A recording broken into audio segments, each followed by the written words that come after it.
Good evening, everyone. I'd like to call this June 16th regular meeting of the Zion City Council to order. Madam Clerk, please call the roll. Commissioner McDowell? Here. Commissioner Fryerson? Commissioner Stackhouse? Present. Commissioner Fisher? Here. Mayor McKinney? Here. Item number 3, we have the Pledge of Allegiance. Mr. Brimner couldn't join us tonight because he is having hip replacement surgery. So we wish him the best in his recovery and with the surgery. All right. Allegiance to the flag of the United States of America and to the republic for which it stands, one nation, under God, indivisible, with liberty and justice for all.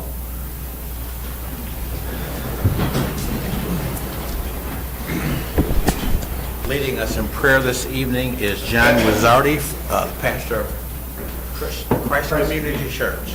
Almost reverted back to the old name, which I've known for years, and I caught myself. Christ Community Church, Pastor Wizzardi, welcome. Thank you. Dear Heavenly Father, thank you for this evening. Thank you for the grace that you poured out on our country and the city. Thank you for Mayor McKinney and these councilmen. And Lord, I pray that you would bless this summer as they move into new responsibilities, new challenges with the city. I thank you that there are men and women like this who care about our city's beauty and its safety and its sustainability. And I pray that you would be with them in their decision-making processes, help what they each bring to the table be used to the full extent. Father, I pray that you bless them with wisdom, and when they're at the end of that wisdom, and even before, I pray that they would seek you, and that by acknowledging you in all their ways, you direct their paths and make them straight. Father, I thank you for Zion and the people who live here and the kind of community that we have. I pray that you prosper it, make it safe, and Lord, we ask these favors in Christ's name. Amen. Amen. Thank you, Pastor Wizzardi. Item number 4, agenda changes. Do we have any agenda changes by any of the commissioners? If not, is there a motion to accept the agenda as presented? So moved. Motion by McDowell, Second. second by Stackhouse. Madam Clerk, please call the roll. Commissioner McDowell? Aye. Commissioner Fryerson? Aye. Commissioner Stackhouse? Aye. Commissioner Fisher? Aye. Mayor McKinney? Aye, motion carries. Item number 5 is citizens' comments. I see we have a new name on the citizens' comments, so as you get to the podium, there's a 3-minute limit on citizens' comments. And while we might not address your issue after your comments, we typically will address the comments during our departmental commentary section of the city council meeting. Mary Lou Hildebrand.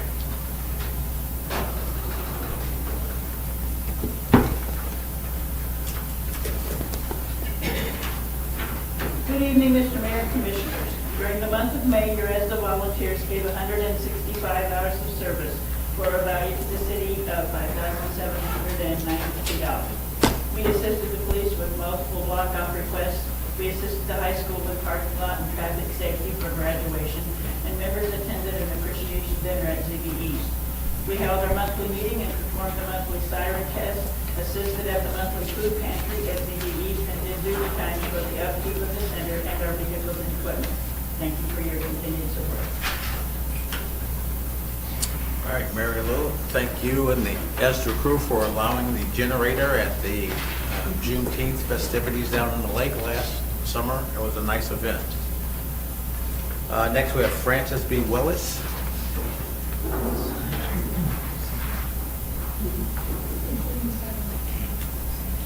Good afternoon, everyone. Thank you for hearing me.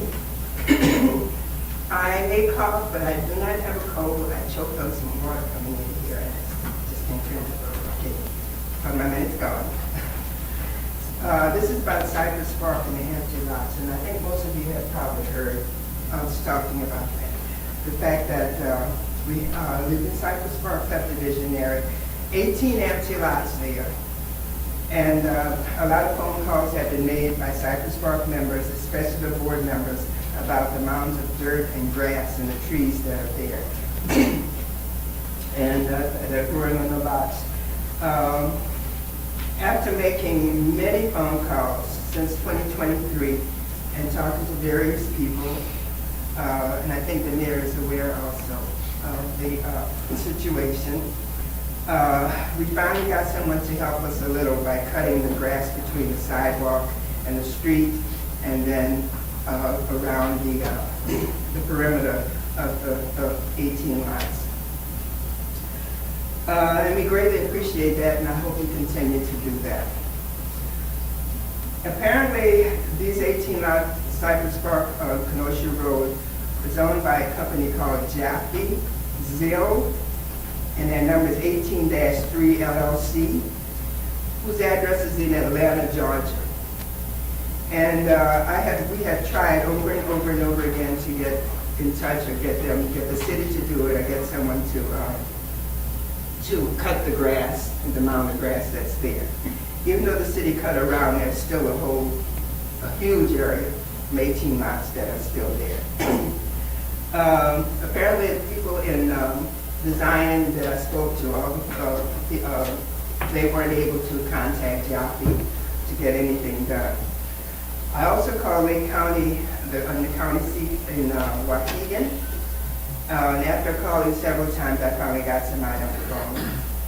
It was the assistant to Holly Kemp, who's the treasurer in Waukegan, Lake County.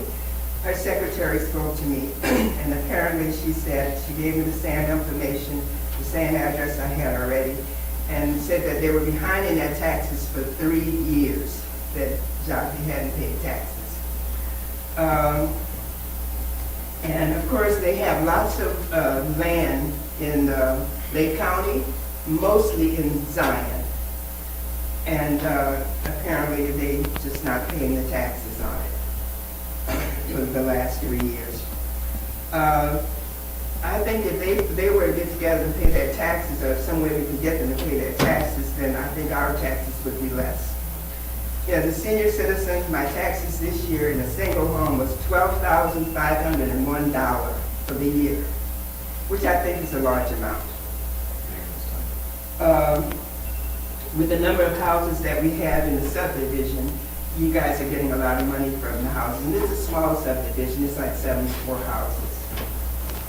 So, anyway, my reason for being here is someone can tell me why Jaffe, with all the property, and if you can Google them. And if you Google Jaffe,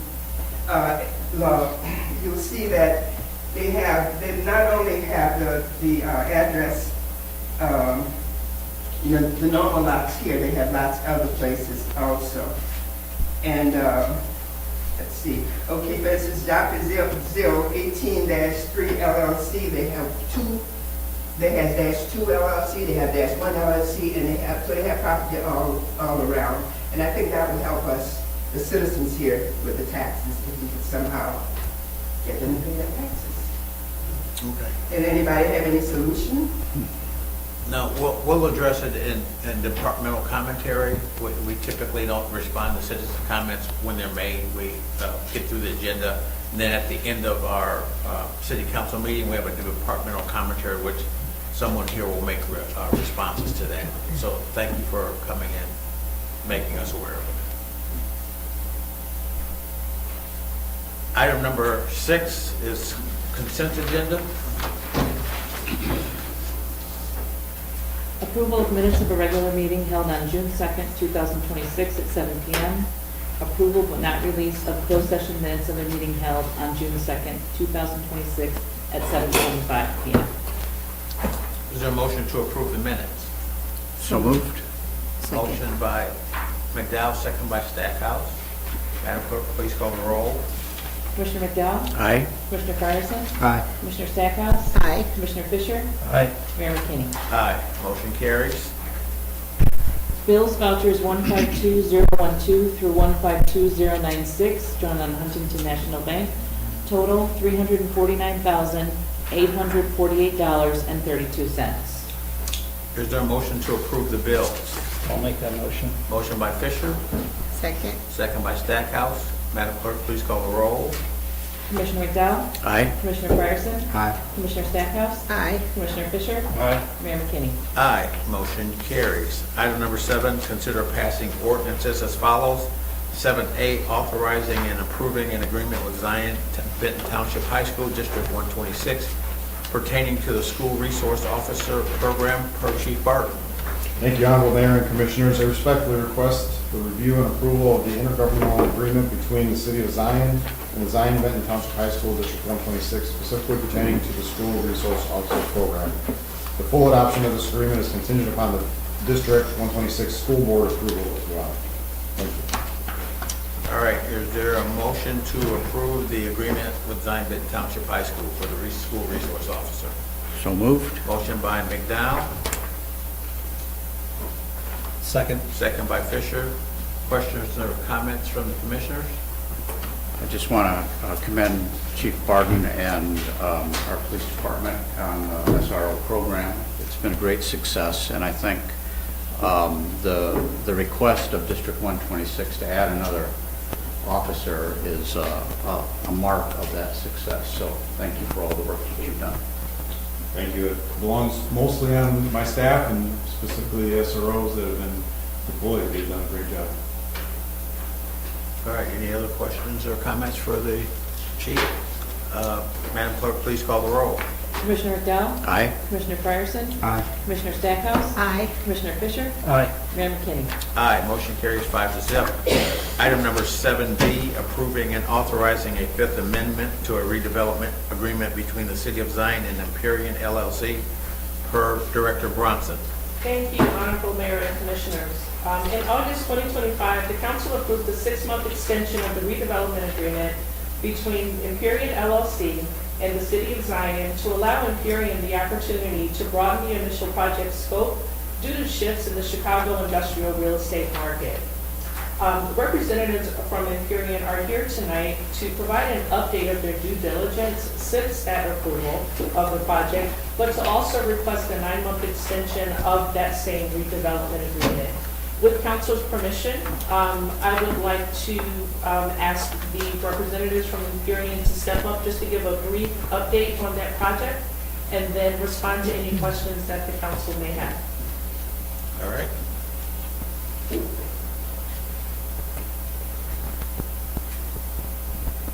Good evening.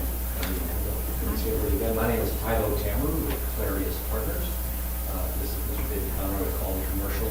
Colin Simpson, who you know with Empyrean, of course, had some pre-scheduled trip out of town, so he couldn't be here tonight with us, but he's very much still part of the project. And we appreciate the time and the opportunity to come back and speak to the council.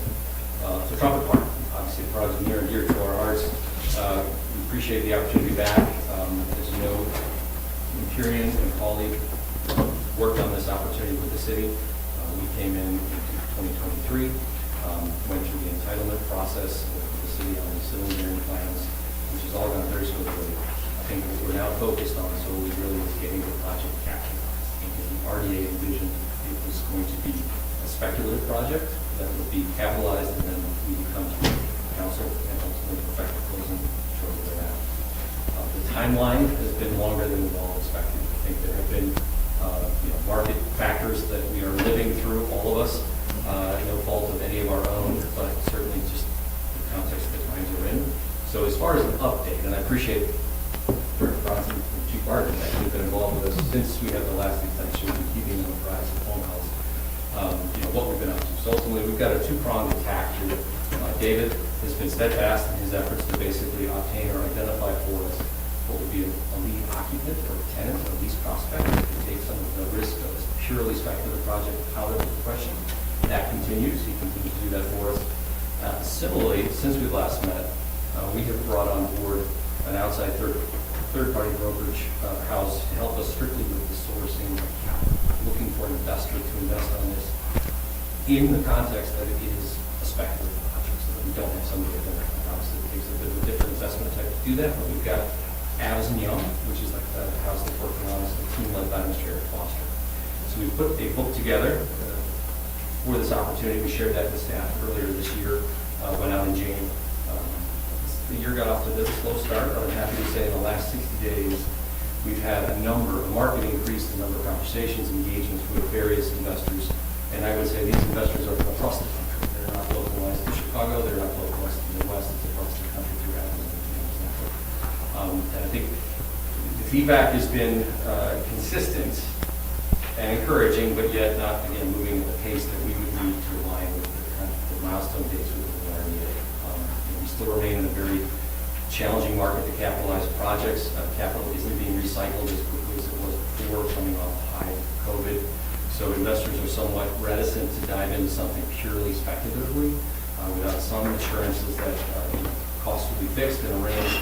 Even with a bit of a geopolitical moment as well. Ideally, interest rates will not go up, and prices will moderate, not that will be resolved, but all of this has a little bit more keenness to the future, I think. So there are optimistic green shoots, and I would say I should have said this at the outset. We are still very much committed to this project. Empyrean, colleague, and Clarice, we wouldn't be here if we weren't otherwise. I would invest a lot of time in this. We do want to see it come to fruition. Ultimately, the green shoots are really what we're looking back in the rearview mirror. 23, 24, 25 is a 3-year period of correction from the supply side of things. There's been a precipitous drop-off of new construction coming off the high points of the COVID pandemic. And that bodes well because it hasn't been quite as obvious, but there's been an increase in absorption where existing space that was available is being absorbed and new space coming on the market is. So to the extent that this project moves forward, we find it will be a very positive position against the competitive set in the county, or all Northeastern Illinois for that matter. I was hoping David might be able to comment a little bit about specific to Lake County and Zion, the absorption we've seen over the last number of years, which benefits the project. Thank you. So like Tyler mentioned, I specialize on the leasing side. So I've got a company called Collie Commercial Real Estate. Last 12 years have specialized in primarily kind of leasing and helping owner users find space in the market. I've done about 200 deals now in the last 12 years. Almost all of that was industrial, and probably half in the 94 corridor here in Lake County and through Kenosha.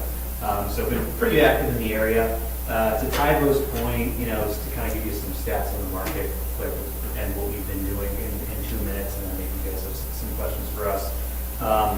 Vacancy kind of peaked, like Tybo said, after COVID at 9.2% in this area in Q3 of 2023. And since then, we've been moving slowly but surely in a positive direction. It's down to 6.7% today. Kind of in that 21-22 boom period. It was sort of in that 5 to 6 range, depending on which year you were looking at. Right now, there's 3 industrial projects in Kenosha and Lake County under construction. They're all build-to-suit, so the kind of difference is a build-to-suit would just be a company comes to you and says, hey, we want to put this building here, and it goes up, versus a speculative development, which is what we've talked about. It's just, we're going to put up a warehouse, we don't necessarily know who's going to go in there, but once it's delivered and ready, somebody who needs to figure out occupancy can go in. So Eli Lilly has a 500,000 square footer in Kenosha.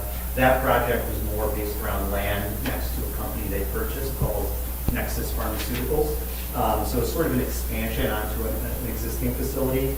BCI in Libertyville is building 600,000 square feet. They kind of decided early on that's kind of where they wanted to stay, and we're pretty focused on a lot of land in Libertyville. And then the third project is actually 80,000 square feet in Intrepid Park, Plainview. So that was really actually the only deal that was kind of looking at multiple different towns. The other 2 were really just kind of expansions onto existing locations. So I think that bodes really well.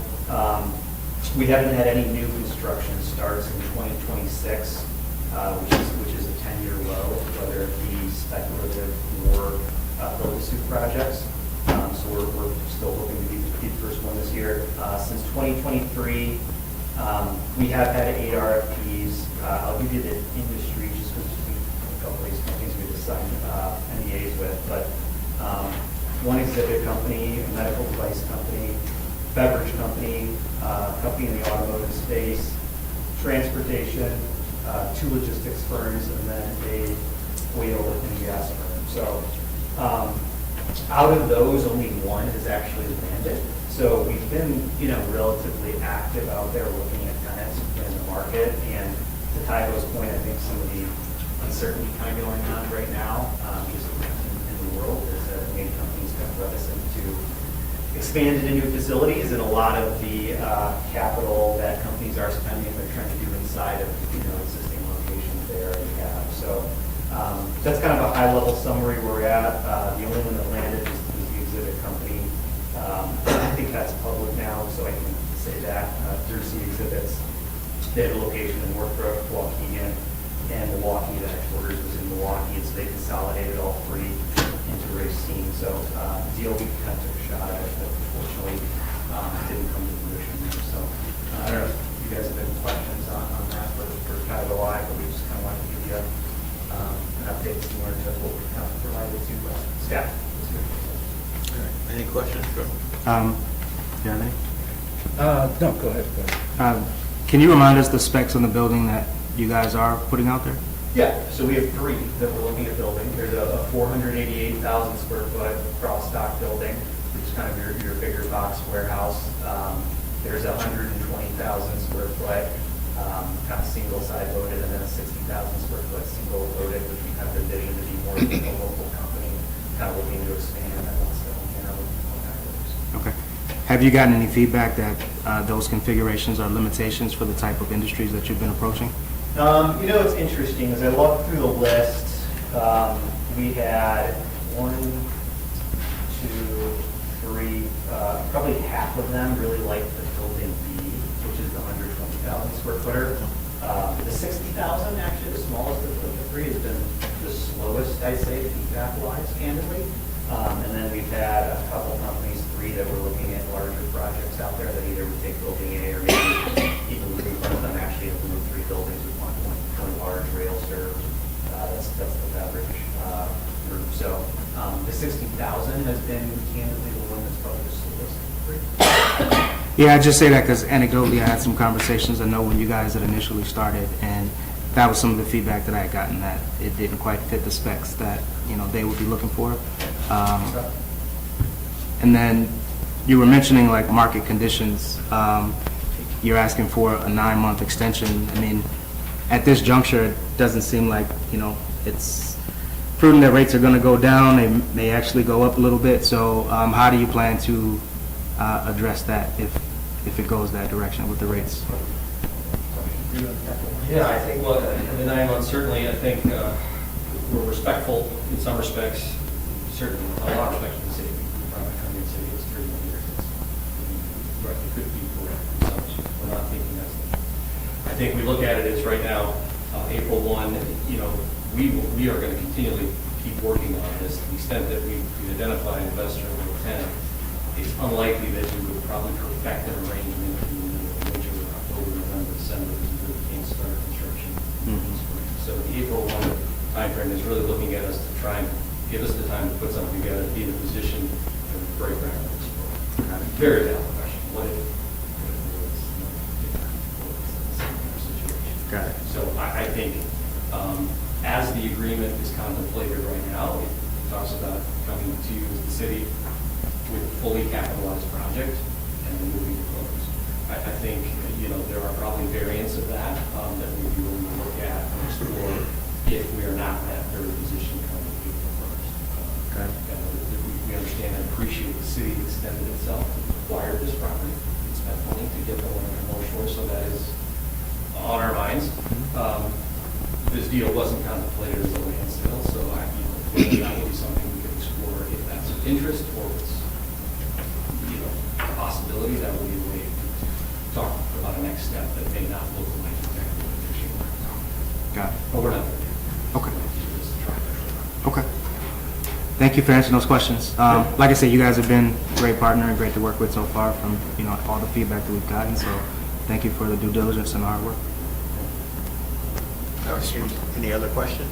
No, I think Commissioner Frierson hit every point that I was going to ask, so I don't want to be redundant, so. All right. Yeah, Thank you very those are my much. questions as well. But are you limiting yourself to the specs on those buildings, or if you had a build-to-suit client, would you accommodate that? Okay. I think we'd make a quick effort to draw it up. Yeah, And okay. get it to Director Bronson and All right. to get a gut check, like, hey, this isn't exactly what's in the agreement or will be drawn. Yeah. Would this still work? But yes, here. And out of those kind of RFPs I mentioned, a couple of them deviated from the plans we had, and so we had alternate versions that I share those with you guys. Okay, that, were, one was an 800,000 square foot, one was a 200,000 square foot building, so slightly different than we had plans about. The benefit of not being built is we can kind of be flexible, sometimes that will a little bit of Thanks. All right, thank you. All right. So do we have a motion to approve and authorize the Fifth Amendment to the redevelopment? I'll make that motion. Motion by Fisher, Second. second by Frierson. Any additional questions or comments? Madam Clerk, please call the roll. Commissioner McDowell? Aye. Commissioner Fryerson? Aye. Commissioner Stackhouse? Aye. Commissioner Fisher? Aye. Mayor McKinney? Aye, motion carries 5-0. Item number 8, discussion authorization approval. 8A, consider zoning docket 26Z4 and ordinance requesting a text amendment to section 102-60A of the Zion Municipal Code to allow public and private utilities with the issuance of the special use permit per Director Ianson. Planning and Zoning Commission recommends approval. Thank you, Your Honor. Comcast Cable Communication Management LLC is seeking a text amendment to section 10260A of the Zion Municipal Code to allow public and private utilities with the issuance of special use permit. Currently, utilities are only listed and permitted use in industrial districts. For the June 4, 2026 Planning and Zoning Commission, we recommend to approve the text amendment request. All right, is there a motion to approve the text amendment? So moved. Motion by Frierson, Second. second by Stackhouse. Questions or comments? Madam Clerk, please call the roll. Commissioner McDowell? Aye. Commissioner Fryerson? Aye. Commissioner Stackhouse? Aye. Commissioner Fisher? Aye. Mayor McKinney? Aye, motion carries 5-0. Item number 8B, consider zoning docket 26Z5 and ordinance requesting a special use permit to section 102-60-5 of the Zion Municipal Code to construct and operate a walk-in enclosure to house a fiber network hub per Director Ianson. Planning and Zoning Commission recommends approval. Thank you, sir. Comcast Cable Communication Management LLC is seeking a special use permit to section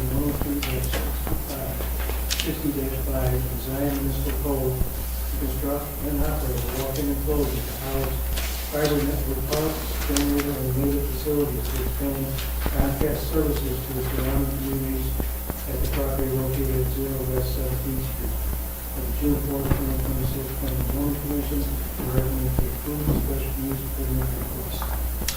Is there a motion to approve the special use permit? So moved. Motion by Frierson, Second. second by Stackhouse. Questions or comments? Have you been in contact with anyone from Comcast to understand the benefits to the community for this expanded service? Yes, they mentioned that the zoning meeting, there's two. Right now, they're tapped out, they can't expand any farther based on their information, and they're saying this will help expand this community and surrounding communities. Thank you.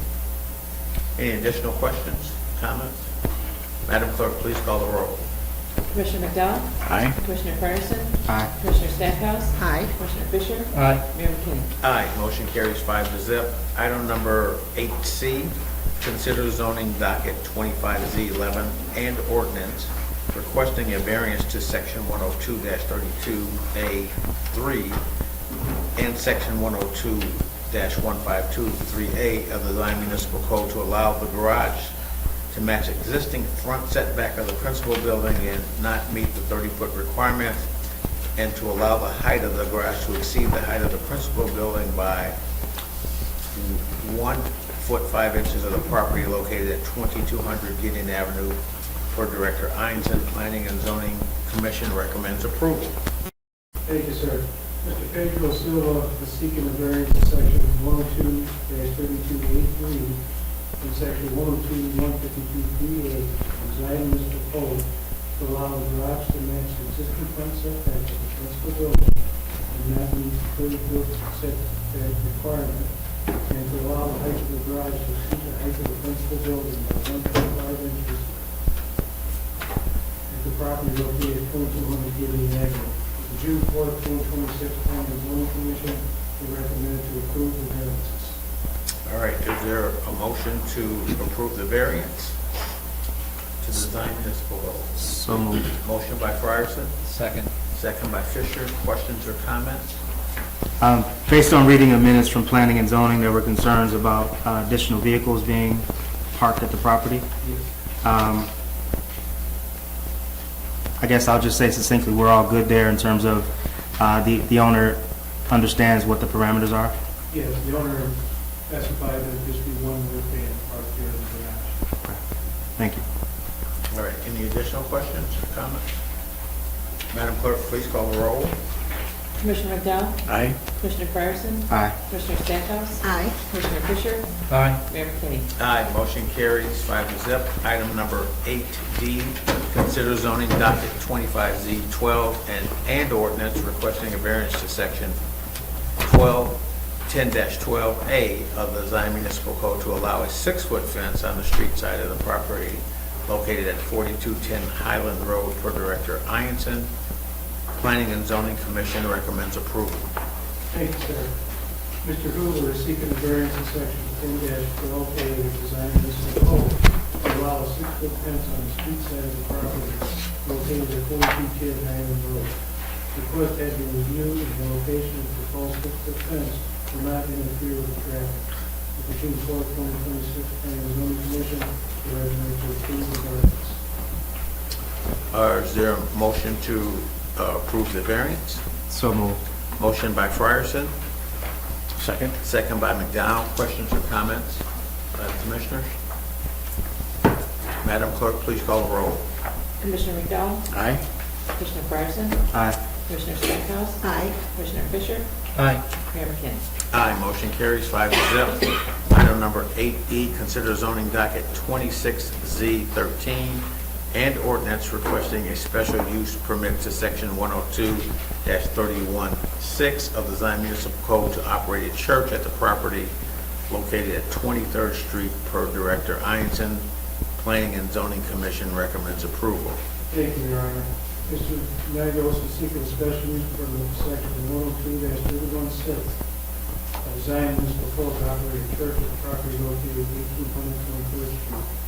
This building and location has been operating as a church since 1959. At the June 4th, 2026 Planning and Zoning Commission, we recommend to approve the special use permit. Is there a motion to approve the special use permit? So moved. Motion by Frierson, Second. second by Stackhouse. Questions or comments from the commissioners? Madam Clerk, please call the roll. Commissioner McDowell? Aye. Commissioner Fryerson? Aye. Commissioner Stackhouse? Aye. Commissioner Fisher? Aye. Mayor McKinney? Aye, motion carries 5-0. Item number 8F, consider approval of a hotel motel tax grant application for Potawatomi Trails Powwow per Director Bronson. Thank you again, Mayor and Commissioners. The Economic Development Office received the hotel motel tax grant application submitted by Potawatomi Trails Powwow, Inc., requesting financial assistance from the hotel motel tax grant program to assist with the marketing costs associated with the 2026 powwow, which is planned for August 21st through 23rd, 2026 at Shiloh Park. This one-of-a-kind event celebrates the Native American heritage through music, dance, food, and crafts. The Potawatomi Trails Powwow has applied for and complied with grants in prior years, and staff recommends approval of their grant request not to exceed $8,000. All right, is there a motion to approve the hotel motax grant application? So moved. Motion by Stackhouse, Second? second by McDowell. Questions or comments? Madam Clerk, please call the roll.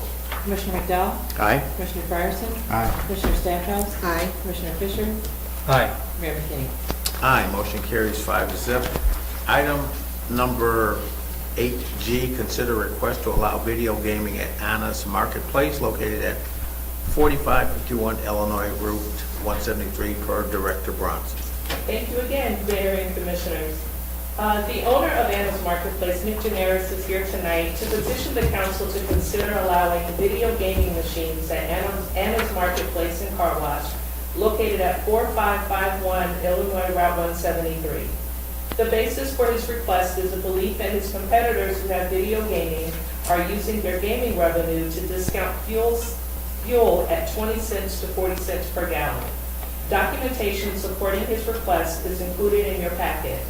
While staff understands the dilemma that Mr. Daris is facing, there are concerns related to adding more video gaming machines to an already saturated community and cannibalizing surrounding gaming establishments within a 3-mile radius of Anna's Marketplace and Car Wash. These concerns have been shared with Mr. Daris. After his presentation, staff respectfully requests the council to carefully consider one of two options.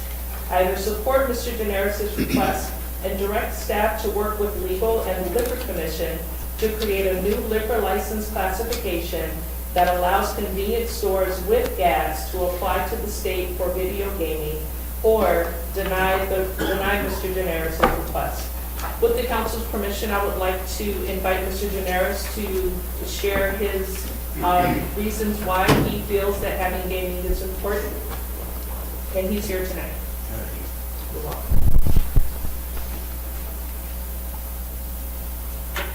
Good evening, Honorable Mayor McKinney and members of the Zion City Council. My name is Nick Generis, and I'm here tonight on behalf of Anna's Marketplace and Car Wash. I'm the owner, a business that has served this community for almost 15 years.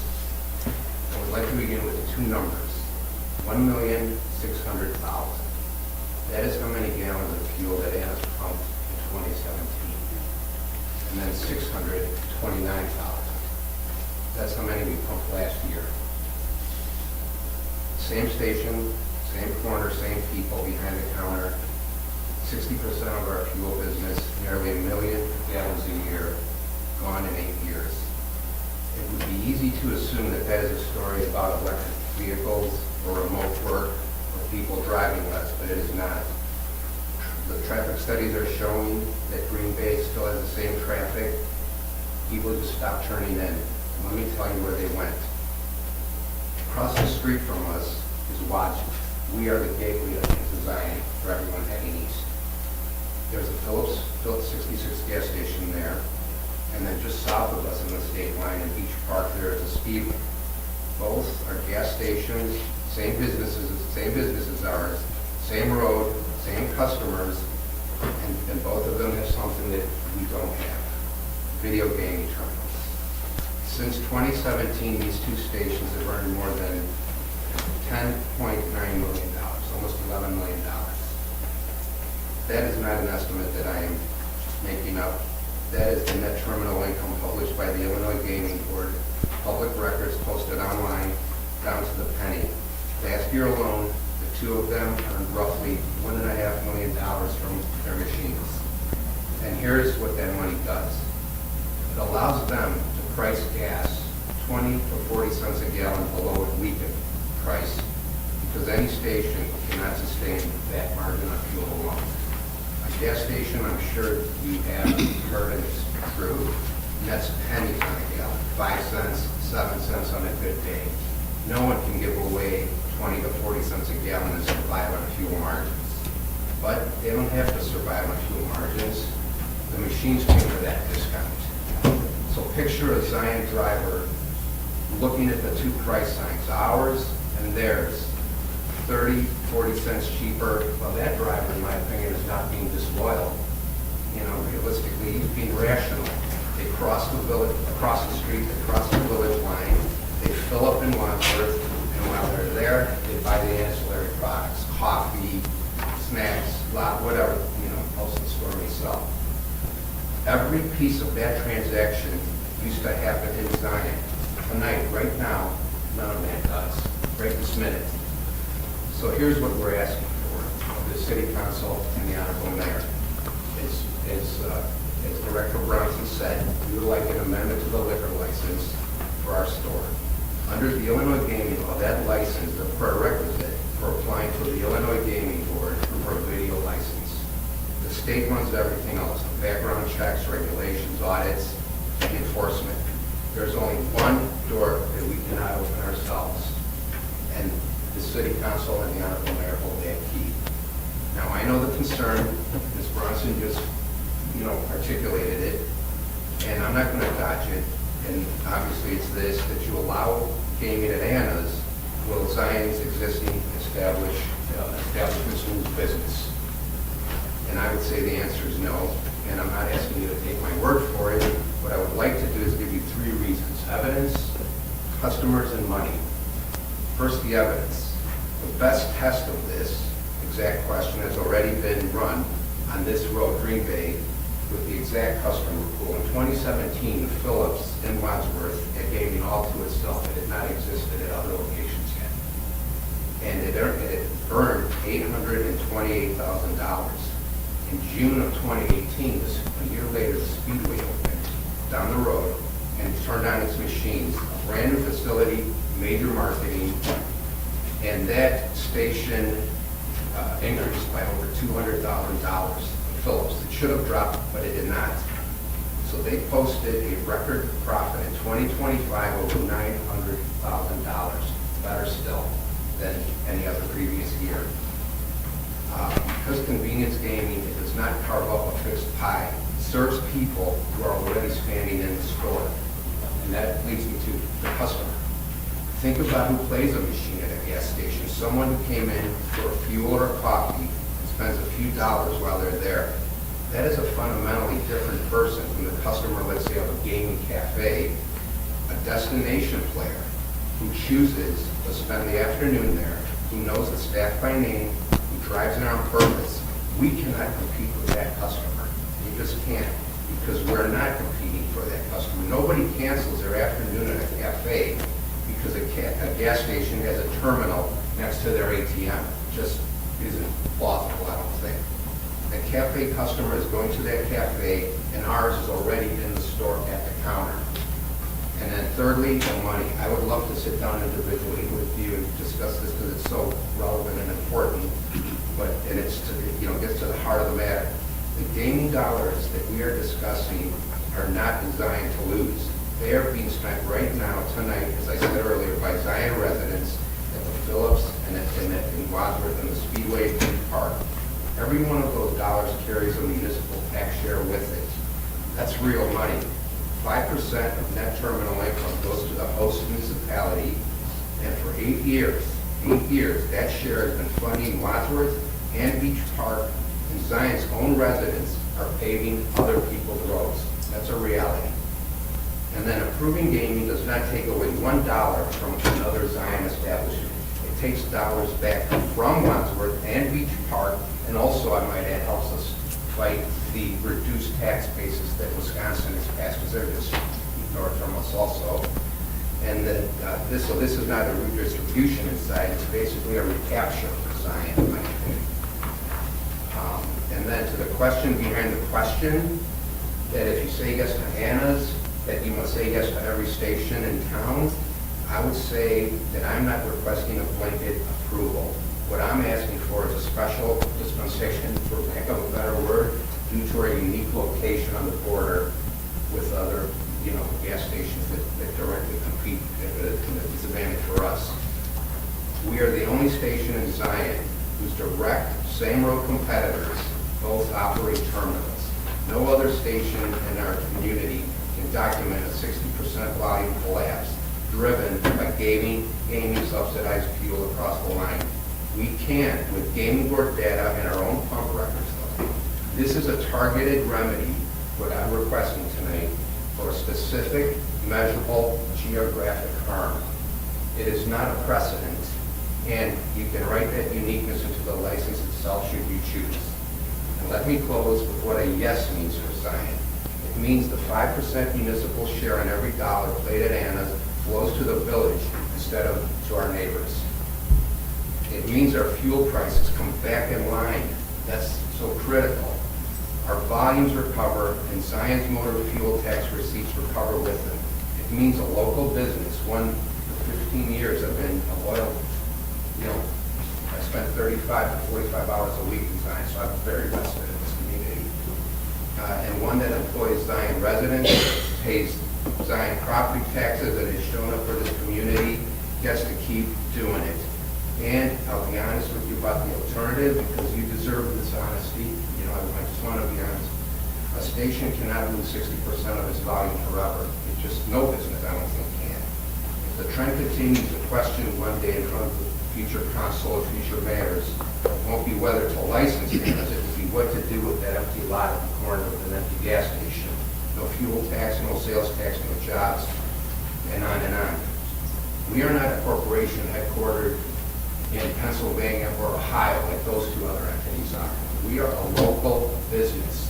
We employ local people. I pay Illinois taxes. I'm a resident.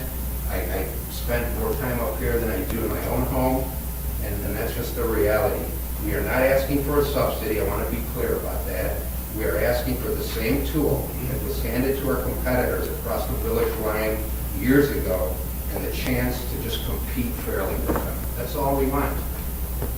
Give us this license, please. Let us compete with it, and let's keep Zion dollars in science. Something that I respectfully ask for that. Thank you so much for the time. I really do appreciate it. Thank you. I'm happy to take any questions.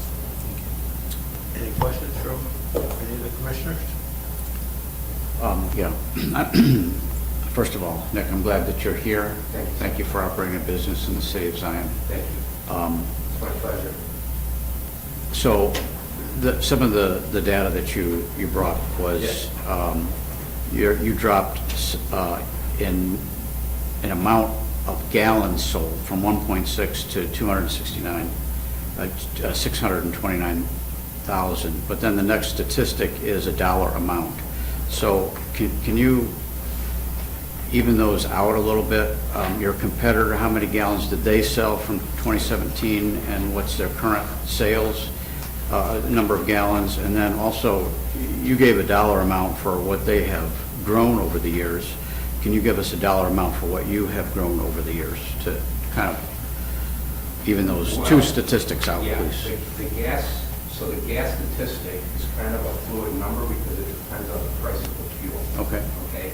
So our number is going to be less than theirs just by the very cent, or theirs are going to be less just by the very fact that they're 40 cents cheaper, per gallon of gas. Yeah, but I don't see any validity in these statistics because they're not the same. You're not giving the same numbers. Yeah.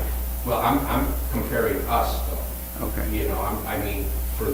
They have the $11 million in gaming revenue, and what I'm trying to say is that the fuel portion of what they're doing is not relevant because they're selling it at a loss. If I were to sell at their pricing, I'm losing 30, 35 cents a gallon, so I know they can't do that. So to me, that's an irrelevant equation, how many gallons of gas they sell, because they're subsidizing everything from their gaming. Yeah, but that's the statistic you used, so that's why I'm asking the question. Yeah, I was just trying to pinpoint to you that is their gaming, if you look at the graph that we pointed out over here, on page 4, I believe, as you see, as their gaming revenue goes up, our volume goes down. And that's, I think, the direct correlation that I want to point out a little bit. Yeah, okay. Thanks. Thank you, sir. I actually had the same question as Commissioner McDowell. Like you say, you're changing the unit of comparison, and the correlation is not causation based on the data that's been presented here. Not that I, claim to know the gas business or anything, and I think you called it out in your presentation. In terms of the gas portion of it has always been low margin, and that's usually not the thing that draws people in. So I think to Commissioner McDowell's point, this doesn't support the fact that you have that correlation, but it doesn't show causation. You would be able to see a trend with the other stations of what their trajectory has been since 2017, and there's not that direct comparison here to kind of support your claim. Yeah, I understand what you said, but again, all I was trying to do is to show factually that as their gaming revenue went up, my volume went down. And the reason it went down is because they just kept dropping their price, because it's kind of an irrelevant factor for them. I cannot do that because I don't have that additional source of income, profits that are, let's call it, to be able to say, okay, I can lose, on 600,000 gallons, let's say I get it up back to 1 million and I'm losing 30 cents, that's $300,000. So that could be kind of a lost leader for me if I know I made 700,000, to pick a number, on the gaming side. That's kind of what I was trying to show, that as they went up, we went down. And to them, the fuel, I mean, it's obviously irrelevant because they're selling it at a huge loss. A huge loss. So I don't know how that, I could not even come close to it. I try to come close to that, and the closest I get to them is like 20 to 40 cents. That's the closest I can get to them. And the margins have dwindled even getting to that point. Yeah. Okay. Yeah. Well, thank you. You're welcome, sir. I appreciate it. Thank you. Any additional questions or? Gaming revenue is usually an additive to an establishment. It's not intended to be the core business. So basically you're arguing that their gaming revenue, that you're essentially saying that they're not filling stations, that they are gaming sites, is what you're saying. So in order to compete, you have to be a gaming site also. Well, is that what I'm understanding? Well, we're not. We are a top 10% Shell gas station in the country in terms of appearance. We meet the standards. So we take a very high standard of how we act, our employees. For instance, during COVID, I take tremendous pride. We didn't lay anyone off. We kept our full staff. Mm-hmm. And to me, it would be a supplement. I would not be a gaming facility. I mean, I'm not creating a special room that would be just for the gaming machines. It would be near the front, for instance, and it would be something that would be a supplemental income that would allow me not to lose money. And if they want to try to stay 20, 30 cents, 40 cents below me, then I would have the ammunition to be able to compete against that. So my intention is not to become a gaming facility, especially for it to be my core business, if that's, to answer your question.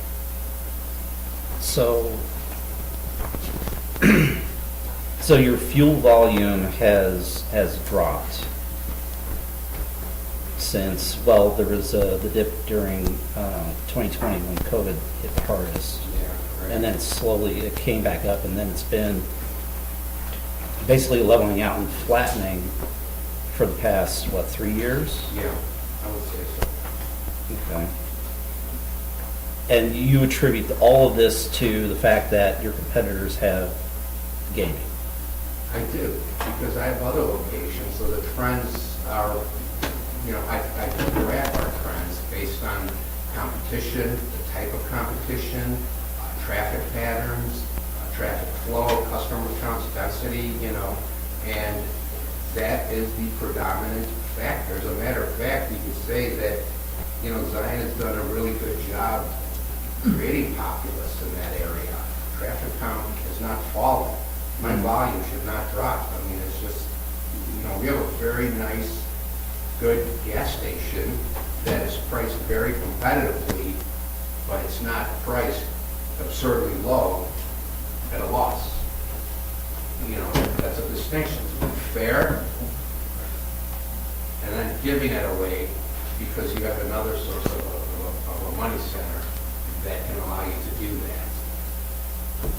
I don't want to be a gaming facility, believe me. I want it to be an ancillary product that helps me to compete and be on a level playing field with these other businesses. That's really all I'm asking for today. All right. Any other questions or comments from the commissioners? So we have, there are two options that we have here this evening. Either to support the request and direct staff to work with the Legal and Liquor Commission to create a new liquor license classification that allows convenience stores with gas to apply to the state for video gaming, or to deny the request. Do we have a motion for either? Mayor, could I ask Director Bronson a question first? Sure. Director Bronson, when you say that the market possibly is saturated, do you have a number for us as to how many gaming facilities we have in the city?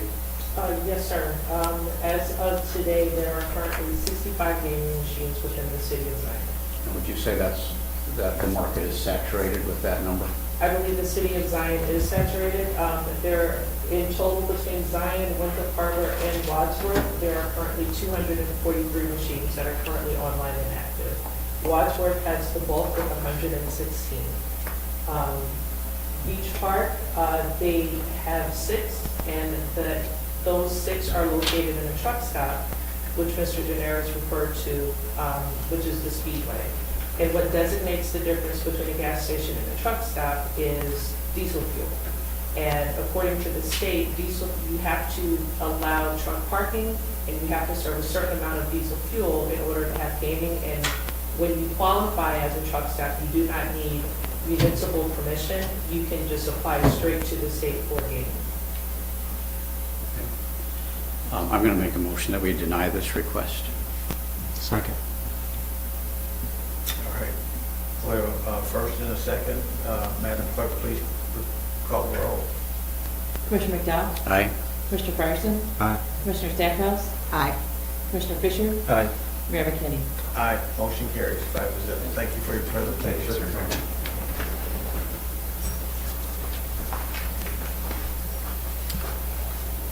Item number 8H, consider approval to submit a grant application to the Illinois Housing Development Authority, strong communication programs to cover costs associated with addressing abandoned homes in the city of Zion, for Director Bronson. Thank you again, Mayor and Commissioners. Staff is seeking approval to submit a grant application to the Illinois Housing Development Authority's Strong Communities Program in the amount of $275,000 to cover costs associated with addressing abandoned homes in Zion. IDA's Strong Communities Program provides grant funds to units of local government to address housing needs and community development revitalization efforts throughout the state. The building department has identified 7 abandoned properties located on Emmaus, Enoch, Ezekiel, Galilee, Gilead, Ezra, and Edina that meets the program criteria and will be identified in the grant application. Once the homes have been demolished, the city will work with reputable home builders in the region to build new homes on the vacant parcels. Applications for this program are due by 3 p.m. on Tuesday, June 30th. All right. Do we have a motion to consider approval to submit a grant application with IDA? Make that motion. Motion by Fryerson, Second. second by Stackhouse. Questions or comments? So this is one abandoned home on each of these blocks? Yes, ma'am. Director Ianson can give more clarification if needed, but yes, ma'am. Okay. Yeah, we have Thank a you. total of 7 abandoned homes Yeah. that have been up for quite a while, that we've been trying to get the funds to, either through the county to demolish these buildings and improve the neighborhoods. Director Ianson, can you talk a little bit about the trajectory and the cost to do the demolitions over the last several years? How much it costs us now? Yeah. The average, a single ranch, we've averaged from 30 to 35,000, including the pavement for asbestos, and then you're closer to 45,000. So on a 7, it's about 275,000. Thank you. Any additional questions, comments? Madam Clerk, please call the roll. Commissioner McDowell? Aye. Commissioner Fryerson? Aye. Commissioner Stackhouse? Aye. Commissioner Fisher? Aye. Mayor McKinney? Aye, motion carries 5-0. Item number 8I, consider proposal from National Power Rodding to install cure-in-place pipelining in the sanitary sewer located in the 13 and 1400 blocks of the 23rd Street North Alley, per Director Branson. Honorable Mayor and Commissioners, attached is a proposal from National Power Riders to install a cure-in-place pipeliner in the sanitary sewer located in the 13 and 1400 blocks of 23rd Street North Alley. The proposal will provide 410 linear feet of pipelining in the recently repaired sanitary line.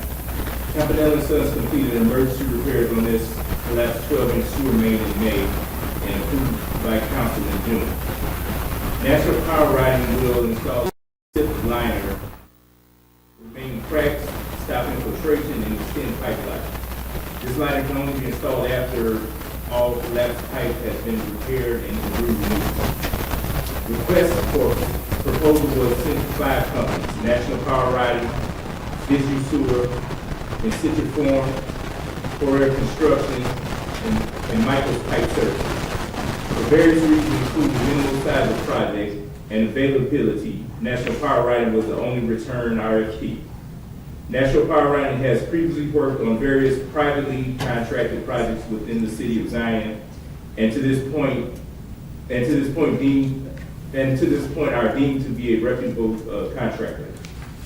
Staff requests and recommends approval of the proposal for SIP lining by National Power Riding of Chicago, Illinois, in the amount of $47,750. This will be a line item in fiscal year 27 sewer repair budget. All right, is there a motion to consider the proposal from National Power Riding? So moved. Motion by Stackhouse, Second. second by Fisher. Questions or comments from the commissioners? Madam Clerk, please call the roll. Commissioner McDowell? Aye. Commissioner Fryerson? Aye. Commissioner Stackhouse? Aye. Commissioner Fisher? Aye. Mayor McKinney? Aye, motion carries 5-0. Item number 8J, consider approval of a rescue boat purchase for the Lake Michigan Emergency Response and Training Needs for Chief Street. Thank you, Your Honor, Commissioners. I know I have a mouthful to read here, but I feel it's pretty important to read into the record for your consideration, so thank you. As previously reported, State Representative Joyce Mason has announced that a $500,000 grant appropriation has been included in the State of Illinois' fiscal year 27 budget, specifically to support Lake Michigan emergency response and training needs. Representative Mason has confirmed through the House Speaker's Budget Office and the Illinois DCBO that operational equipment purchases may proceed as soon as practical, with the state reimbursement process expected to begin shortly after July 1. The city maintains strong operational and emergency response partnerships with neighboring communities, including Winthrop Harbor and Beach Park. After evaluating regional public safety needs, staff has determined that the most effective use of this funding would be the acquisition of an emergency rescue vessel equipped with a fire suppression pump capable of supporting firefighting operations for small to medium scale incidents accessible by water. This investment would provide an immediate enhancement to life-saving and property protection capabilities along the Lake Michigan shoreline. Oceancraft Marine, based in Annapolis, Maryland, currently has a 9.5-meter search and rescue demo vessel available for immediate purchase. The vessel closely aligns with the operational requirements of our area and would require only minor modifications to incorporate the fire pump system and accommodate the preferences of our dive and apparatus teams. Upon completion of these modifications, the vessel could be delivered and placed into service during this current swimming summer season. By comparison, commissioning a new vessel would result in significantly longer delivery timeline, preventing deployment this season, and would likely incur substantially higher costs. Staff also anticipates developing an intergovernmental agreement with the Village of Winthrop Harbor to formalize a cooperative partnership for housing the vessel at North Point Marina and sharing operational maintenance and equipment-related responsibilities. Accordingly, staff requests that the City Council waive the competitive bidding process and designate Oceancraft Marine as the sole source vendor for this specialized rescue and dive response equipment. Staff further requests authorization to purchase the vessel and associated equipment in an amount not to exceed $500,000, with the remaining funds will be used for additional lakefront operational and or training costs. This expenditure has been confirmed as eligible for reimbursement through the State of Illinois grant appropriation later this year. And I did send yesterday, I don't know if you all received it, the actual price quote with the actual dollar amount yesterday. It's about $472,000. All right, is there a motion to approve this rescue? So moved. Motion by McDowell, Second. second by Stackhouse. Questions or comments? This is a nice looking boat. It's very nice. It's going to suit our needs very well out there. Yes. Well, Chief Street, can you comment? I think we had 6 or 7 deaths on the lake within the last couple of years, which is one of the reasons this all occurred. And even with the improvements on the lakefront, I think the state put in about $73 million for breakwaters. see people down enjoying the beach, which is great, but also the necessity to be able to protect the residents that are enjoying our lakefront. Yeah, from the state line through Illinois State Beach Park, or beach to the south, the work they did is beautiful. We have hundreds of thousands of people visiting our lakefront, which is great. But it does appear some of the work they did down there may have affected some of the currents. We have seen an increase in rescue needs over those last 3 years than even the 5 or 6 years prior to that. So, knock on wood, we've had a great start to the season. But we just want to be ready for when those emergencies occur. We hope they don't. Yeah, Ethan, the boat also kind of complements the drone service that we have too. I think that was enlisted during one of the searches of an incident that happened on the lakefront perhaps last year. Yes. All right. We have a first and a second. Yeah, just one more comment, just because last year I know that Chief Street, you and Chief from Winthrop Harbor and Beach Park organized a press conference down at the lake shore to kind of highlight this issue. And I know you've been asking for this for quite some time. And so I'm just grateful for the work that you put into organizing that. And it was at least in WGN News, if not other local stations. And I think that gained some headway. So thank you for all your efforts in obtaining this grant. You're welcome. Yeah, educating our state leaders seem to have helped, that's for sure. And Yeah. publicly. And also having the support of our state rep, Joyce Mason, was been absolutely outstanding, and making sure that we get resources here to help in our community. So, Madam Clerk, please call the roll. Commissioner McDowell? Aye. Commissioner Fryerson? Aye. Commissioner Stackhouse? Aye. Commissioner Fisher? Aye. Mayor McKinney? Aye, motion carries 5-0. Item number 8K, consider approval of the purchase of essential personnel software in the police department for Chief Department. And good evening, Honorable Mayor and Commissioners. For your review and consideration to purchase Essential Personnel as a software as a service solution at a total cost of $10,685. This includes an annual subscription of $7,685 and a one-time $2,000 onboarding fee for implementation to customize the system to our department's needs. Essential Personnel will replace 4 separate software programs plus multiple offline Excel spreadsheets, PDFs, and other Word documents that we currently utilize. The new annual cost of $7,685 is slightly lower than the current combined total of $7,848 for those other programs that we utilize. This is a single sign-on platform that will deliver integrated, customizable tools in key areas. Performance development, specifically its streamlined documentation, training, coaching, counseling, mentoring, and employee recognition. Safety and wellness is a proactive wellness program with early intervention and robust record keeping. And then equipment management, full visibility and accountability for gear, vehicles, and other consumables to reduce loss and improve organization. In summary, Essential Personnel will consolidate multiple platforms, simplify workflows, and provide a more efficient and systematic approach to employee management, operations, equipment tracking, and wellness. Thank you for your consideration. I am available to answer your questions if needed. We respectfully request approval of the purchase of Essential Personnel software at a total cost not to exceed $10,685. All right, is there a motion to approve the purchase of the essential personnel software? So moved. Motion by McDowell, Second. second by Fisher. Questions or comments? One question, Chief. Related to the equipment, is there any possibility to extend that for non-police parts of the fleet? That's a good question. I don't know that we looked. I imagine there's probably something into it. It is designed specifically for public safety. I have asked a little bit about that. There may be some possibility, but it's everything sort of works in tandem. Got it. With the officers and how it follows them. So the inventory and tracking, everything matches up with who has it, where it's located, and kind of matches up with that. So. Okay, thank you. I do have a question. Does this tie in any way with the ERP system that we're ramping up with BSNA? Probably not as much as maybe what you would think. This is a tool to manage the officers, the equipment, the cars, and training. So For instance, we utilize Frontline right now. That is several $1,000s a year cost, and it only manages our training component. Right. But that's a separate sign-on. This particular software manages the training, and some of our scheduling software, we manage our vehicle or other equipment so all of that will consolidate into the single, and it just helps the sergeants manage the day-to-day. So I don't know if it's gonna hit like an EAP or utilize the BSNA software as much as, I don't think it integrates as well as what you might be thinking, but. You may use it for assets, to Yeah. try to track each, vehicle with the assets that are, and Yeah. maybe just from an inventory standpoint and assets, that might be Right. helpful.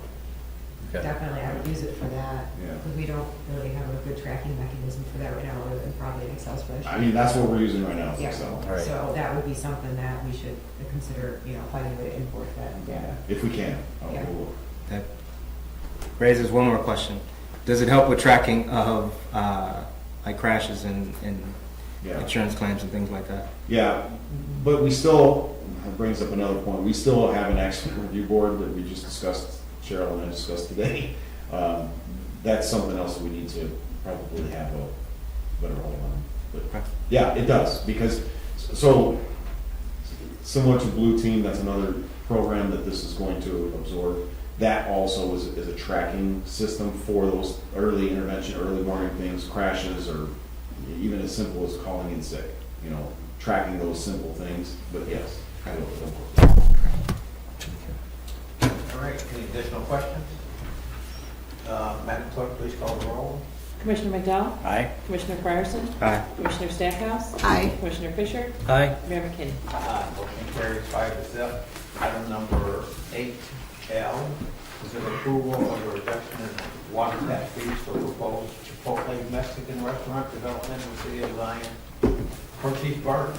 Again, thank you, Honorable Mayor and Commissioners. This memorandum requests that the City Council approve a reduction in water tap fee for the proposed Chipotle Mexican Grill Restaurant development in the City of Zion. I just said Okay. The developer has submitted a formal request for a reduction in the standard water tap fee associated with this new commercial project. The proposed Chipotle location represents a positive economic development opportunity for the City of Zion, promising new jobs, an expanded tax base, and improved retail services for our residents. For your review and consideration, the City Council approve a 50% reduction of the water tap fee for the Chipotle property as follows. Original water tap fee was $16,500. Recommended reduced fee is $82.50 with a savings of $82.50. This reduction is recommended in recognition of the economic benefits of the project, bringing to the community and to help facilitate timely development of the area. All right. Is there a motion to consider the approval of this reduction in water tap fees? I'll make the motion to approve it. Motion by Fisher, Second? second by McDowell. Questions or comments from the commissioners? How soon will we be breaking ground on this project? Mayor, the developer is here. I'm pretty sure he would be very happy to respond to that question. Michael, welcome. Not wearing your Illini orange tonight. I'm always wearing my orange and heart. Mayor, council members, Richard Silverman, JK Real Estate. I am pleased to announce that we are ready to move forward with closing on the property, possibly as soon as early as next week and starting right away. We have a plan of subdivision that was our biggest challenge of getting that completed with all the governmental bodies, including IDOT and Lake County, and everyone that needs to sign off. So the plat is in the City Hall for signature, and then it will go to IDOT tomorrow, engineer tomorrow, and hopefully Lake County for reporting, which would allow us to close early next week and get started right away. All right, Richard, thank you for your patience in getting through our agenda items as well. Thank you very much for allowing. All right. We have a motion and a second. Any additional comments, questions? Madam Clerk, please call the roll. Commissioner McDowell? Aye. Commissioner Fryerson? Nay. Commissioner Stackhouse? Nay. Commissioner Fisher? Aye. Mayor McKinney? Aye. Motion carries 3-2.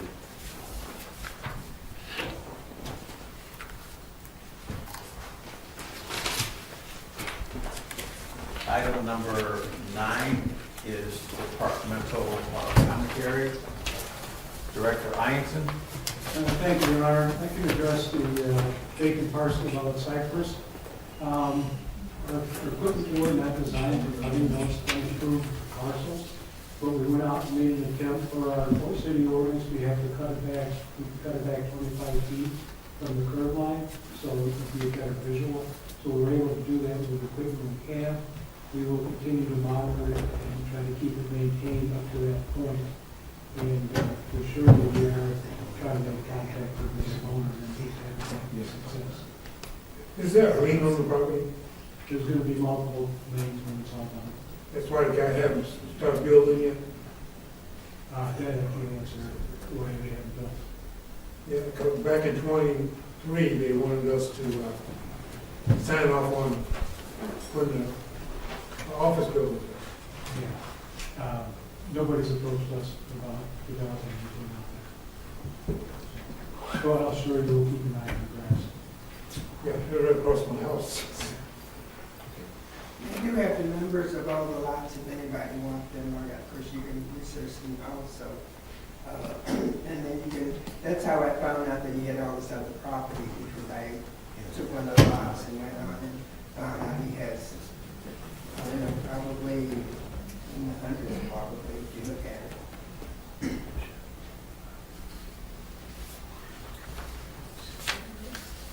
Okay.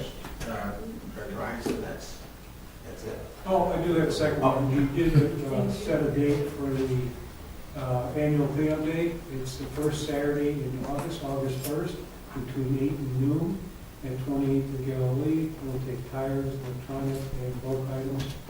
It's been very successful for the last 10 or 12 years we've been doing it, and I hope to see everybody out there. All right. Director Ransom. Real quick, now that we're into our growing season, you know, from spring into the summer, keep an eye out for any stop signs that may be obstructed by new growth from trees or bushes.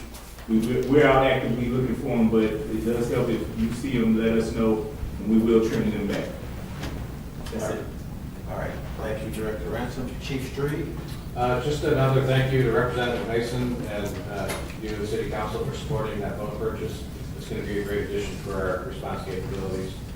Secondly, I'm guessing Sonalita is going to mention Nostalgia Days coming up, but one thing that didn't end up on the flyer, I don't think, our personnel are going to be exhibiting automobile extrication, the Jaws of Life demonstration. Is right out here in front of our old station on the north side of this building, 11 o'clock. So we hope you guys come and see it. Thank you. And that's Saturday, correct? Yes, this Saturday, 11 a.m. Okay. All right, thank you, Chief Street. Director Bronson? Thank you again, Mayor and Commissioners. I have nothing but good news in this update. If you are in the mood for ice cream, I hope you meet me tomorrow at La Michoacana at 27th and Sheridan at 4 p.m. That's when they're going to be celebrating their grand opening. And then to work off those calories, you can meet me at East Lot 94 Fitness, who will also be having a ribbon cutting on Thursday at 3 p.m. They will be located at 22nd and Sheridan. Flyers, information for that can be found on our city's website. We are thoroughly excited that Chipotle Mexican Grill will be starting their development soon. I will probably be at the fitness center more than I need to be, but it will be well worth it. And then finally, the 38th annual Nostalgia Days will be happening Friday and Saturday. Friday is the open cruise.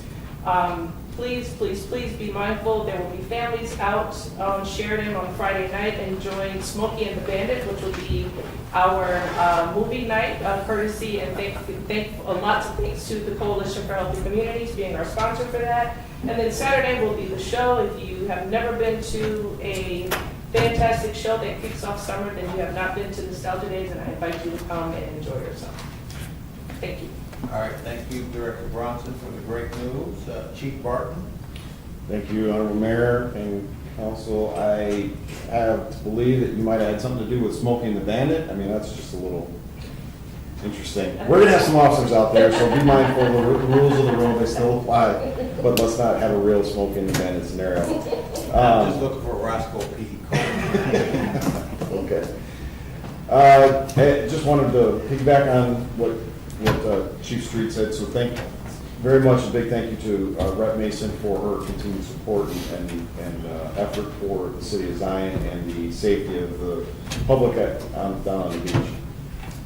That's a big help. That boat will be a big part of our fleet, so excellent. Just a K-9 demo is going to be happening for Nostalgia Days as well. I want to put that out there. We'll have some officers at noon, and we'll have some officers out there. Please stop by and say hi. We'll have some folks on bike unit and maybe some drones up, and hopefully talk to some of the officers if you're curious about that. And then, of course, last but not least, the coveted Chief Trophy. So bring your best, come on out and show off your car, and maybe I'll give you a trophy. No, that's not right. It is. Sure. All right. Hey, look, you're playing Smokey the Bandit. You know, Are you going to be Roscoe B. Cole trained? I'll be present. I don't know about Roscoe. Director Wellendorf. So every meeting I try to figure out a way to make finance more exciting, and I always have to follow these guys. Maybe I can move, because it's just, I feel like it's always something exciting. It's just boring old numbers over here. So we are wrapping up Velocity, the conversion in the finance department. It's going slowly, but we're getting there. I want it to be perfect before we roll it out. We are trying to wrap up the fiscal year 22 audit. So that is a deadline in July, which we're going to meet.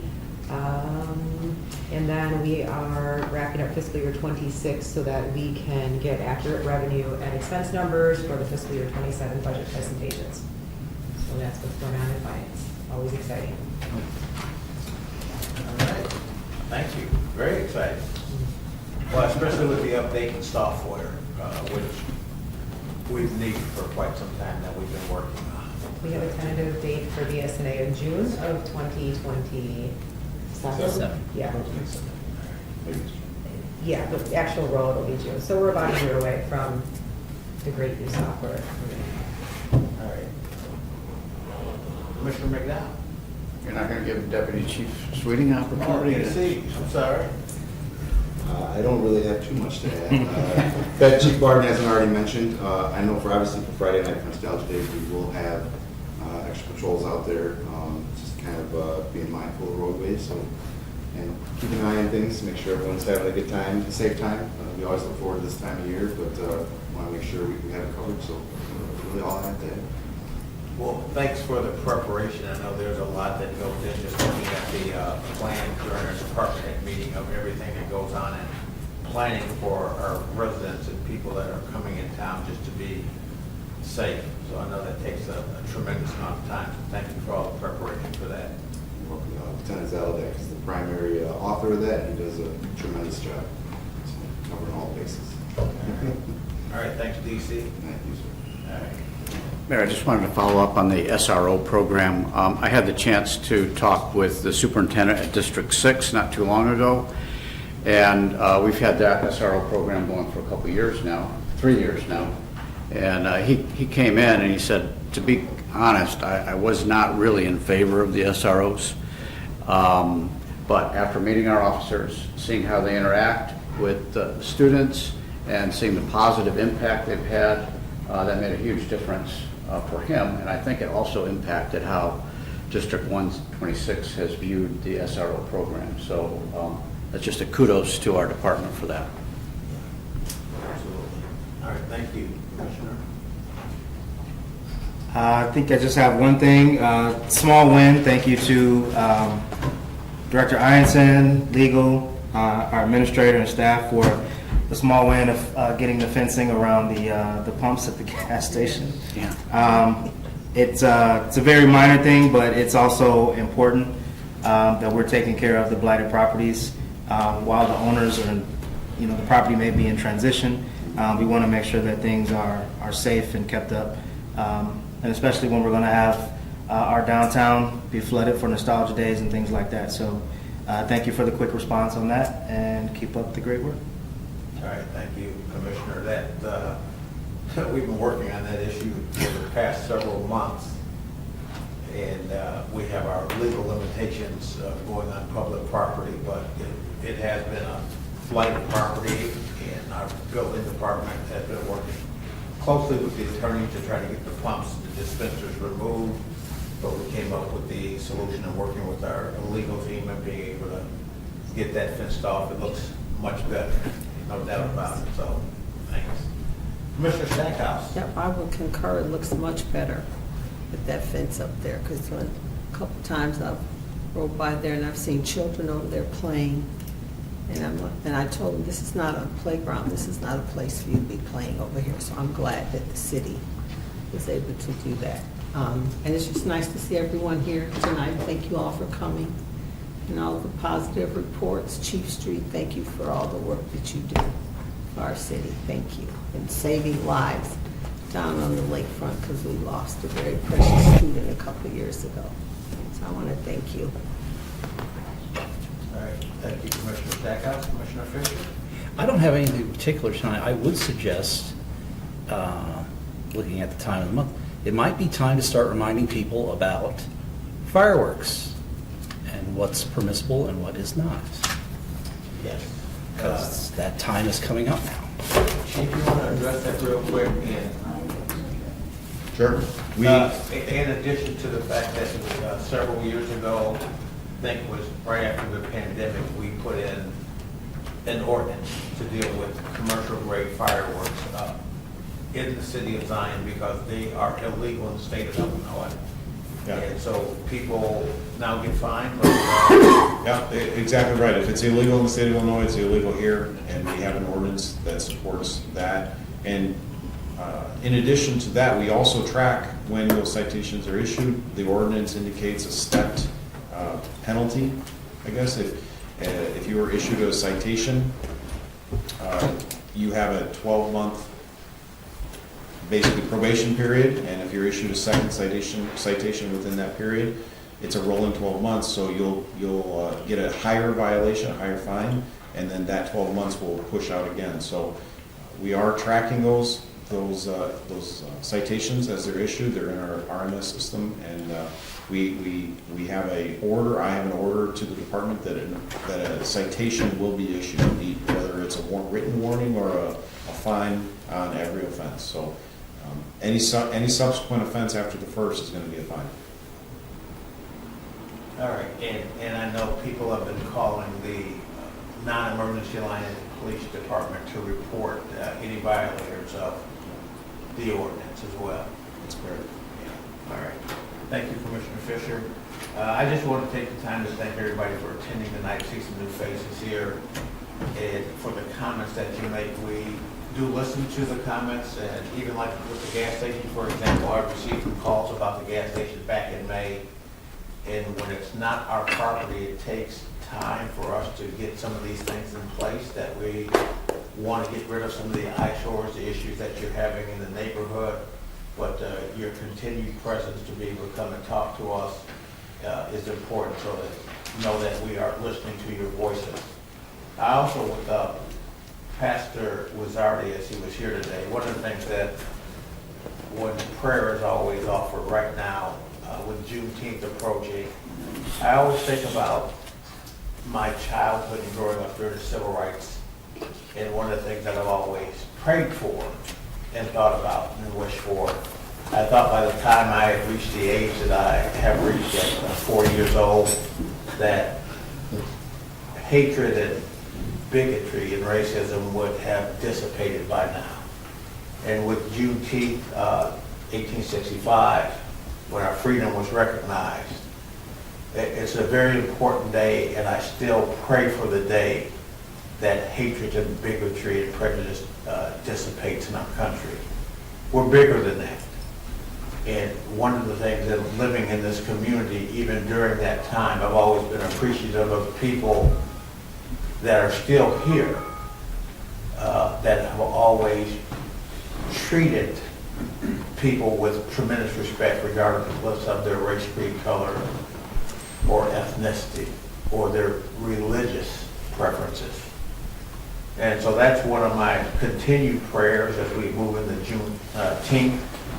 Last weekend, Commissioner Fisher, Commissioner Stackhouse, and I were at the Juneteenth event on at the lakefront. It was the third year of it, and each year the event gets better, more people, just a great event, music, people coming in to, vendors coming in, people coming in to celebrate being together and having unity in the community. And I have to steal this from a pastor, I heard him say this once, Pastor Angelo Kyle of Waukegan, said, if there's no unity, there's no community. And that's one of the things that we always try to preach here, and a point of reference is that is with the programs that we have with our schools, the SROs in schools. They're sitting in friendly places from our public safety officials. And I see that change in our community, and it's always been there. So again, I want to thank the fire department, our police department, for the efforts that you have in the community in helping treat people with dignity and respect. I also want to take the time to also just thank our department heads and the commissioners for the job that you do, the thought process that you have as we have to pass ordinances or resolutions and sometimes deny. The job that I have as a mayor, I'm privileged to be in this position, and I know without the help of the department heads and employees throughout the city as well as the commissioners, couldn't do it. And we've made a tremendous amount of progress in the city over the last 7 years, almost 8 years now, and we're going to continue to improve. So thank you for your commitment and your fierce devotion to making our city just a great place to be and to work. I appreciate all of you from the bottom of my heart. We've got June 13th coming up, Juneteenth coming up this Friday.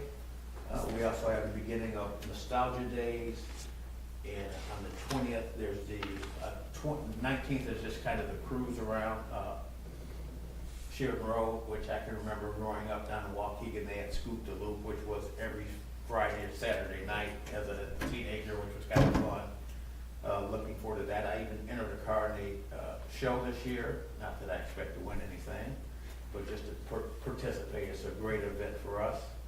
And also looking for our residents to understand what an auto extrication is. And that's the first time I saw a demonstration was at the fire department, and you get an appreciation for how fit our first responders have to be able to operate those jaws of life, even though they've gotten a little lighter now. So thank you, Chief Street, for your department putting that on and being so available and visible. Also last weekend, there was a dedication to David Park. It was open out by the high school, a fantastic event that was well attended. And one of the great things when we start talking about the lakefront in our park district, one of the most rewarding things that I see as a resident and as a mayor is people being out in our parks now. People being out in our city, enjoying the parks, enjoying the lakefront. And at this time of the year, after we've been kind of cooped up all winter, when I have the opportunity to drive through the neighborhood, bike through the neighborhoods, and hear people out listening to music and enjoying family, it's what the community is all about. It's what summertime is all about. As long as everyone and everybody's been very respectful of their neighbors for the most part. The last thing that I wanted to bring up was coming up on June 21st, we have Gibby's birthday. It's coming up on Monday. Gibby turns 40. This guy too, right there, that gentleman. For the same day, it's June 21st. And Commissioner Friday. Indeed, yeah. Now, A few years apart. happy birthday to you both. And also, Gibby is being honored as a hometown. Yeah, come on up, Gibby. Is being honored as a hometown hero, and I'm going to read this. We are so appreciative of everything that Gibby has done for our community here in Zion and in the surrounding communities. More than take pictures too. His willingness to share his photography and videography talents have allowed us all to have access to news about our city and to enjoy so many memories of community events We're gonna come down there and take a picture with you. Oh, that'd be good. You missed. That'd be great. So Martin Woodman will be honoring Gibby as one of our hometown heroes at the Kenosha Kingfishers game on June 27th. Gibby will be introduced from the skybox and will be throwing out one of the ceremonial first pitches of the game. You lefty or righty? Righty. Have you been It's working? been on the first- 55 years since I've thrown a hard ball. All right, we will keep EMS close by. He will also be honored by selecting a nonprofit organization of his choice to receive a $100 donation in his name. So please join us to honor Gibby Buckholz for his many contributions of our community over several decades of service to all of us. Again, that's June 27th, Kenosha Kingfish Game. Hometown Hero honors begin shortly after 6 p.m. and the game begins at 6:35. I gotta be out here and take a video of Gibby's arm and see if it's... But they want me there at 5:45, so. Yeah, you get to warm up. And then there's 2 tickets they gave me for a free one, and I didn't invite my son-in-law, Scotty B. So to purchase tickets, visit the box office at the address above or online at kenosha-kingfish.nwltickets.com, single game tickets. Gibby, throwing out the first pitch, something that I've always wanted to honor him and also get a picture for his birthday with all the commissioners. Let me turn the screen wide here on the camera too. Turn it wide, what are you saying? There, okay, now it's wider. We need to be at that little bit, that's 94. Jimmy, You've come been on out holding here. that one, Richard. You sure? All right. No, I didn't say anything. Exactly. There you go. Say clown to the left, jokers to the right. Here he is, stuck in the middle with us. All right, now everybody point at Gibby. Everybody point at Gibby, yes. Everybody around Gibby.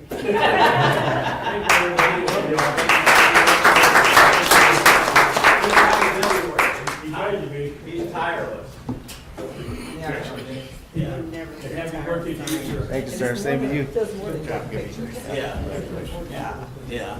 You know, Commissioner Stackhouse said this, and I want to say this too. Gibby does more than take pictures. He does. He chronicles the history and the excitement that we all have and the love that we all have for the city of Zion and surrounding areas. Growing up. 25 years I've been doing this now, you believe that? 25 years. 25. 25. I've seen a few changes through the years. I'm sure you have. Over there, up here. Yeah. So Good people, all good people. Yeah. So Gibby and Commissioner Frierson, any special birthday plans you have? I celebrated mine quietly as well, just being alive and healthy was good enough. There you go. So, happy birthday to you. I'll send the cake over to the house. Mayor, I'll probably go to Inn and Cheese, they'll surprise me with the birthday cake and embarrass the heck out of me. All right. All right. Other announcements that we have, July 3rd, city offices are closed for the holiday. Excuse me. And on July 7th, and we believe we're talking about July already at 7 p.m., right back here, we'll have a Zion City Council meeting. And on August 1st, as Director Ianson talked about, we'll have another one of our cleanup days, which has been going on even prior to the pandemic. I think almost 9 or 10 years. We started that back in 2015. Put it on Facebook, there'll be flyers on it too? Yes. There'll be flyers. We'll put everything on Facebook, but we've got great turnouts with people getting rid of items that are in their garages and also in their basements and everything else. And also, I just have to give a big kudos to the building department for how our city has changed from the standpoint of what it looks like. You know, there was a lot of concern about the garbage cans being moved to the front, but you're seeing the alleyways now. There's been a tremendous change in what the alleyways look like. People are making sure that the alleyways are taken care of, and of course, the garbage is not being directed all over the place in the front. So, see some nice changes in the town in terms of the cleanliness of town, and thank you, Director Ianson and your crew as Public Works crew for what you do in keeping our towns looking great. Item number 11 now is we move on to closed session pursuant to 5 ILCS 120-2 open meeting for the discussion of threat and or probable or imminent litigation, collective bargaining, purchase or sale of real estate, legal counsel, and personnel. Again, thank everybody for coming. Drive safely as you go home and enjoy the weekend. I hope to see you at Nostalgia Days this weekend. So moved. Is there a motion to go into closed session? Second. Motion by McDowell, second by Frierson. Everybody, Madam Clerk, call the roll. Commissioner McDowell? Aye. Commissioner Fryerson? Aye. Commissioner Stackhouse? Aye. Commissioner Fisher? Aye. Mayor McKinney? Aye, motion carried.